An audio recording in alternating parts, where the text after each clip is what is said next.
Hello दोस्तों, channel में आपका हार्दिक स्वागत।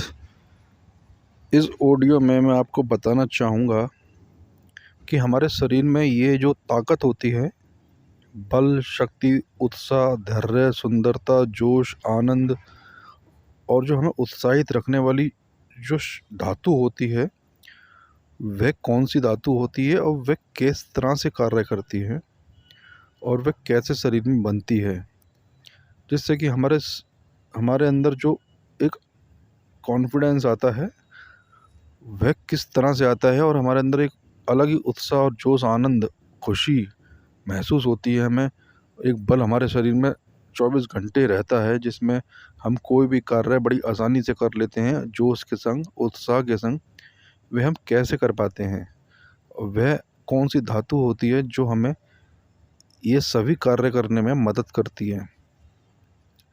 तो मैं इस वीडियो में आपको बताना चाहूँगा कि आयुर्वेद के अनुसार हमारे शरीर में 7 धातुएं होती हैं और ये सातों धातुओं के अंदर अगर ज़रा भी कोई कमी या कोई कोई कोई उसके अंदर कोई लक्षण गलत होता है या कम होती हैं, तो हमारे शरीर में रोग आएगा। हाँ जी, अगर ये धातुएं कम हो जाती हैं या क्षीण हो जाती हैं या वीक हो जाती हैं, तो हमारे शरीर में रोग निश्चित ही आएंगे। आयुर्वेद बहुत ही स्पष्ट कहता है कि ये सातों धातुएं पुष्ट रहेंगी तो हमारे शरीर में बल, शक्ति, धैर्य, उत्साह, सुंदरता, जोश, आनंद और अलग ही एक उमंग शरीर में रहेगी, मन में रहेगी, आत्मा में रहेगी। आयुर्वेद ने बहुत ही क्लियर इस बारे में बताया है। अब हम जानते हैं कि ये कौन सी धातु हमारे जो गुण हैं, बल, शक्ति, उत्साह, धैर्य, सुंदरता, जोश, आनंद, उमंग और कॉन्फिडेंस, ये सब में उत्तरदायी होती है। तो दोस्तों, ये 7वीं धातु होती है जिसे शुक्र धातु कहते हैं, जिसे वीर्य धातु कहते हैं। ये हमारे शरीर में, पूरे शरीर में उस तरह से घूमती है जैसे ओज के रूप में घूमती है। यानी हमारे शरीर में अगर वीर्य धातु पुष्ट है तो ओज के रूप में हमारे शरीर में घूमेगी, ब्लड के थ्रू सेल में जाएगी एक एक, और सेल में जाने के बाद ये हमारे शरीर को अलग ही एक उत्साह देगी, अलग ही एक जोश देगी, अलग ही आनंद देगी। अगर ये कमज़ोर है तो हमारे शरीर में थकान देगी, नींद देगी, वीकनेस देगी, चक्कर देगी, आँखों का अंधेरा देगी, आँखों में कमज़ोरी देगी और शरीर में, हमारे फेस पे और हमारे शरीर में ग्लो अलग ही चले जाता है अगर ये कमज़ोर हो जाती है तो दोस्तों, हमारे शरीर में 7 धातु होती हैं। पहले हम जो भी हम भोजन करते हैं, जो भी हम खाते हैं, उससे पहले रस बनता है। रस बनने के बाद, अच्छी तरह भोजन पचने के बाद रस बनता है। रस बनने के बाद रक्त बनता है, यानी ब्लड बनता है। ब्लड अच्छा बनने के बाद, उसके बाद अगली धातु बनती है मांस, यानी मसल्स। मसल्स बनने के बाद अगली धातु बनती है मेद, यानी फैट। फैट अच्छी तरह से फिर से ऑब्ज़र्व या उसको बनने के बाद जो नेक्स्ट धातु बनती है उसे बोलते हैं अस्थि, यानी बोन। जो हमारा बोन है, जो हमारा स्ट्रक्चर है, यानी जो हमारी हड्डियां हैं, वह बनती हैं। अगर वो हड्डी धातु कमज़ोर है तो हमारी हड्डियों में दर्द होगा।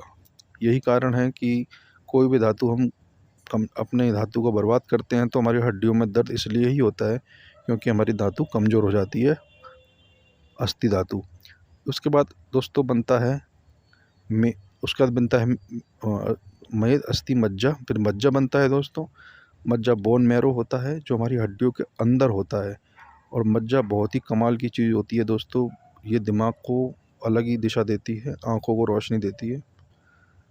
तो इस तरह से रस, रक्त, मांस, मेद, अस्थि, मज्जा और जो शुक्र, जो एंड की धातु बनती है 7वीं, वह ज़बरदस्त है, वही राजा है, वह शुक्र धातु, यानी वीर्य धातु। ये वीर्य धातु हमको अलग ही पावर देती है। जैसे कि मैंने आपको बताया, अगर ये सातों धातुएं मजबूत हैं, पुष्ट हैं, अच्छे खान पान से, सात्विक खान पान से, दूध, दही और जो ताकत देने वाली वस्तुएं होती हैं उनसे ये अच्छी तरह से पुष्ट हैं और इन्हें बर्बाद नहीं किया गया है, तो शरीर में अलग ही आनंद, जोश, बल, उत्साह, धैर्य और उमंग रहेगी। अगर ये कमज़ोर है, आपकी शुक्र धातु कमज़ोर है, तो आपको नींद आएगी, चक्कर आएंगे, कमज़ोरी रहेगी, लेथार्जी रहेगी, एनर्जी कम रहेगी, पूरे दिन मन चंचल रहेगा, मन काम करने में कोई उत्साह नहीं आएगा और आप थके-थके रहेंगे और बीमार रहेंगे। आपके बीमार रहने से आपका मन बीमार रहेगा, मन रहने से आप बीमार रहेंगे तो आपसे आपकी आयु भी कम हो जाएगी। तो दोस्तों, सातवीं धातु को पुष्ट करना बहुत ज़रूरी है। इसकी पुष्टि के लिए आपको इसको अपने शरीर में ही रखना होगा। शरीर में रखने से तात्पर्य यह है, यानी मेरा मतलब यह है कि आपको इस धातु को बर्बाद नहीं करना है और इस धातु पर ध्यान देना है। आयुर्वेद में स्पष्ट ही हमारे जो ऋषि मुनि रहे हैं, सभी ऋषि मुनियों ने इस बात पर बल दिया है।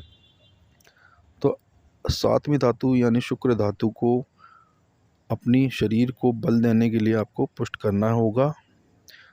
इसके लिए आप ब्रह्मचर्य का पालन कीजिए और मन में अच्छे विचार लाइए। आयुर्वेद ऐसा कहता है दोस्तों, और आप इसको आजमा भी सकते हैं। आप कुछ दिन मेरी बात को फॉलो कीजिए और फ़र्क देखिए, शायद आपको फ़र्क दिख जाए। क्योंकि मेरी कहने से आप शायद ना करें, लेकिन आप अपने ऊपर फ़र्क देखिए, ये सातों धातु किस तरह से मजबूत होंगी। अब मैं नेक्स्ट बात आपको बहुत ज़रूरी बता दूं, अगर सातों धातु मजबूत नहीं है, आपने अपनी एक धातु बर्बाद की, यानी मान लो शुक्र आपने बर्बाद किया, शुक्र धातु यानी सातवीं धातु, तो इसके पीछे की 6 जो धातु हैं वो भी कमज़ोर हो जाएंगी।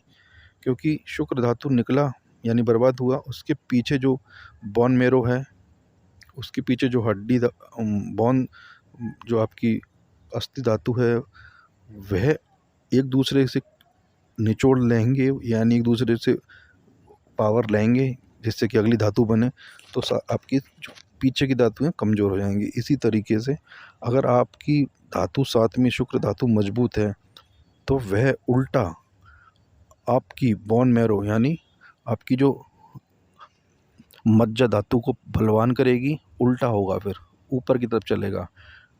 मतलब यानी सातवीं धातु वीर धातु मज्जा धातु को बल देगी, यानी पुष्ट करेगी। मज्जा धातु बोन अस्थि धातु को पुष्ट करेगी। अस्थि धातु मेद, मांस, रस और आपका ब्लड, ये सब धातुएं पुष्ट होंगी।